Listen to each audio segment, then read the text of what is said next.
আমাদের প্রধানমন্ত্রীর কাছে আমার আবেদন, আপনি অনেক বড় বড় আইন এনেছেন, আপনি 370-35 হাঁটিয়েছেন, আপনি ট্রিপল তালাক তুলে দিয়েছেন, আপনি ওয়াকফ অ্যামেন্ডমেন্ট বিল এনেছেন, আপনি অনেক বড় বড় ওয়ান নেশন ওয়ান ইলেকশন থেকে শুরু করে সংসদে, লোকসভা, বিধানসভায় মহিলা রিজার্ভেশন থেকে শুরু করে অনেক বড় বড় বিল আপনি এনেছেন, অনেক কঠিন কাজ আপনি করে দিয়েছেন। আর একটা কাজ আপনাকে করতে হবে, আপনার সরকার, দেশের সরকার, আমাদের সরকার এমন কঠিন একটা বিল আনুন যাতে সোশ্যাল মিডিয়ায় বলুন, রাস্তায় দাঁড়িয়ে বলুন, সাংবাদিকদের সামনে দাঁড়িয়ে বলুন, এই দেশে থেকে পাকিস্তানের পক্ষে কথা বলার একটাও লোক যাতে না থাকে। আর যদি কথা বলে তাদেরকে যেন ভারতীয় ন্যায় সংহিতার সবচেয়ে বড় শাস্তিটা পেতে হয়। এই আইন আনার জন্য দেশের প্রধানমন্ত্রী নরেন্দ্র মোদীর কাছে অনুরোধ করব। প্রিয় দর্শকগণ, তোমরা দেখলেন ভিডিওটি।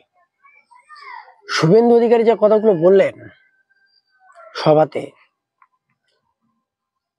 এখন যদি এর প্রতিবাদ করা যায় তাহলে কিছু হিন্দুত্বরা এবং কিছু শুভেন্দু অধিকারীর মতো মানুষরা, তারা মানুষ নয়, শুভেন্দু অধিকারীর মতো ড্যাশ ড্যাশ, তারা এই কমেন্টে এসে বলবে যে এ পুরো পাকিস্তানের হয়ে কথা বলছে, এ ভারত বিরোধী কথা বলছে। হ্যাঁ, এইটার প্রতিবাদ আজও পর্যন্ত কেউ নিল না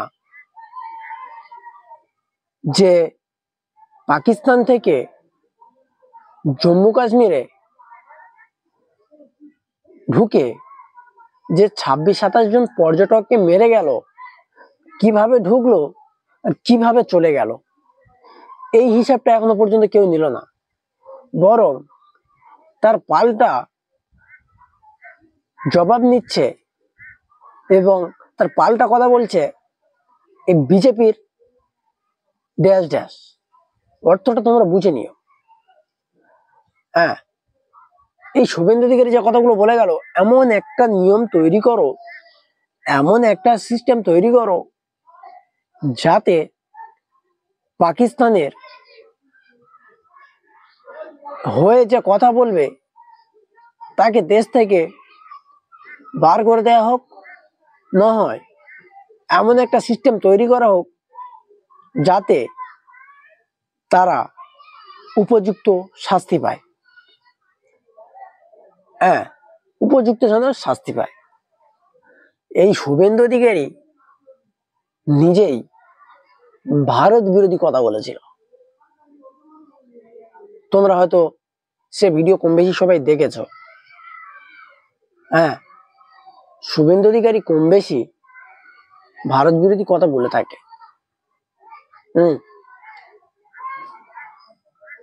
পেহেলগাঁয়ে হত্যার পরে যে পাকিস্তানের পতাকাগুলো পেয়েছে, শুভেন্দু অধিকারী যে পতাকাগুলো পুড়িয়েছিল, সেগুলো কোথায় পেয়েছে, কিভাবে এসেছে, তার প্রতিবাদ এখনো পর্যন্ত কেউ করেনি। যেহেতু ভারতবর্ষের মধ্যে পাকিস্তানের পতাকা পাওয়া যায় না, কিন্তু শুভেন্দু অধিকারী অতগুলো পতাকা কোথায় পেয়েছে সেটা এখনো পর্যন্ত কেউ খুঁটিয়ে তদন্ত করলো না। আবার বলছে এই যে এনআরসিটা করেছে, খারাপ কিছু করেননি। যেই ডকুমেন্টস গুলো রোহিঙ্গাদের, মুসলমানদের কাছে চাওয়া হচ্ছে, আমি মানছি যে যাদেরকে বার করে দেওয়া হচ্ছে কিংবা যাদেরকে বার করে দিয়েছে তারা সব রোহিঙ্গা মুসলমান, তারা কেউ এই দেশের নয়, তারা ডকুমেন্টস দেখাতে পারেনি, তারা এই দেশের নয়, ছেড়ে দিলাম। কিন্তু যেই ডকুমেন্টস গুলো তাদের কাছে চাওয়া হচ্ছে, সেই ডকুমেন্টস গুলো আমরা এই শুভেন্দু অধিকারীর কাছে চাইব। শুভেন্দু অধিকারীর বাবা যদি বেঁচে থাকে সেই বাবার কাছে চাইব। শুভেন্দু অধিকারীর যদি কোনো ভাই থাকে সেই ভাইদের কাছে আমি চাইব। এবং ও যেটি শুরু করে যারা এখনো পর্যন্ত জীবিত রয়েছে তাদের কাছে চাইব। দেখবো তারা দিতে পারে কিনা। যদি না দিতে পারে ওরাও রোহিঙ্গা, ওরাও এই দেশের নাগরিক নয়, ওরা এদেশের নাগরিক নয়, কিন্তু সেটা কে জিজ্ঞাসা করবে? কে জিজ্ঞাসা করবে? আমাদের রাজ্যমন্ত্রী মমতা ব্যানার্জি। রাজ্যের তো একটা চাপ থাকা দরকার।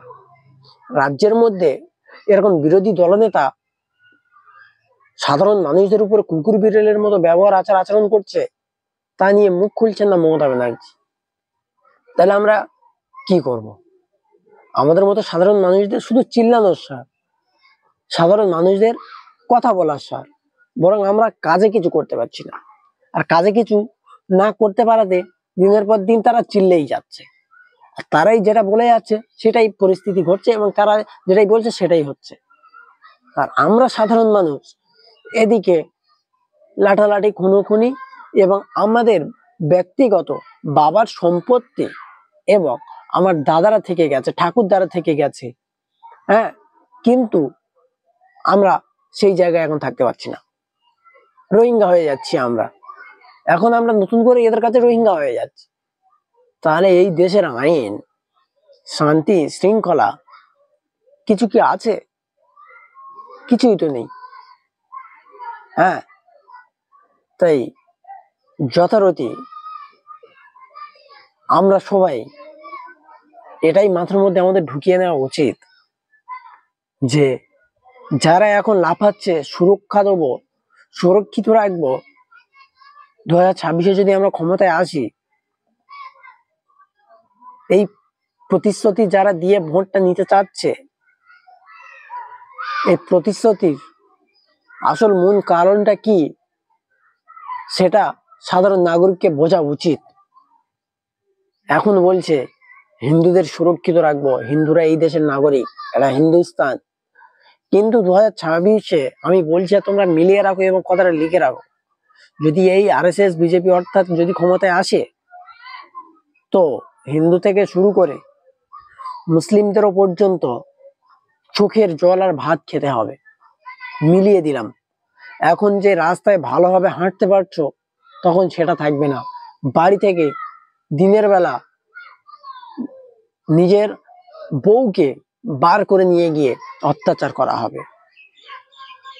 হ্যাঁ, নিজের মেয়ের উপর অত্যাচার করা হবে, সহ্য করতে পারবে না, ধৈর্য ধরে থাকতে পারবে না, তখন অসন্তুষ্ট হয়ে যাবে, নিজে দোষী সাব্যস্ত করবে। ওই জন্য বলি, সময় থাকতে সময়ের মূল্যটা দাও। তাই 2026-এ এটা নিজেরাই নির্বাচন করো, হিন্দু থেকে শুরু করে মুসলিমরা। আমার বলার কোনো দরকার নেই, কারণ আমরা কেউ বাচ্চা নয়। আমাদের এটাই বুঝে নিতে হবে 2026-এ কাদের আনলে, কোন পার্টিকে আনলে সবাই ভালো থাকবে, সবাই সুস্থ থাকবে এবং সবাই সুরক্ষিত থাকবে। হ্যাঁ, এমন একটা পার্টিকে আমাদের নির্বাচন করে নেওয়া উচিত, যাদের মধ্যে কোনো ভেদাভেদ নেই, কোনো ভেদাভেদ তারা করে না। এতটুকু বলবো। দেখা হচ্ছে পরের ভিডিওতে।